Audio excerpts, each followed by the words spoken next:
बेनीपट्टी अनुमंडल पदाधिकारी के कार्यालय प्रकोष्ठ में अनुमंडल स्तरीय निगरानी सह अनुश्रवण समिति की बैठक एसडीएम सारंग पानी पांडे की अध्यक्षता में आहूत की गई। बैठक में अजय भगत, अरुण यादव, आनंद कुमार झा द्वारा नए गैस कनेक्शन के संबंध में जानकारी मांग की गई। इस संबंध में सहायक जिला आपूर्ति पदाधिकारी द्वारा बताया गया कि गैस एजेंसी द्वारा जानकारी दी गई है कि वर्तमान में नए कनेक्शन अभी नहीं दिए जा रहे हैं। एसडीओ द्वारा नए राशन कार्ड बनाने हेतु पात्र व्यक्तियों से आवेदन दिलाने का अनुरोध सभी सदस्यों से किया गया। जयसुंदर मिश्र के द्वारा मांग किया गया कि सभी गैस डिलीवरी वाहन पर फ्री होम डिलीवरी साफ और बड़े अक्षरों में लिखा जाए ताकि उपभोक्ताओं को इसकी जानकारी हो सके।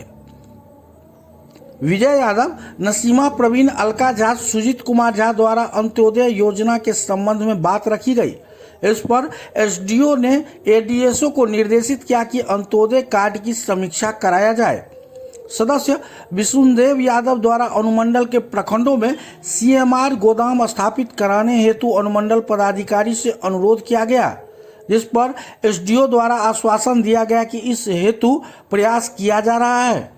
बैठक में एडीएसओ राजकुमार झा, सदस्य बचनू मंडल जयसुंदर मिश्र, आनंद कुमार झा, सुजीत झा, अलका झा, नसीमा प्रवीण, प्रदीप झा, वासु, चंचल कुमार सहित कई एमओ और एजीएम उपस्थित रहे।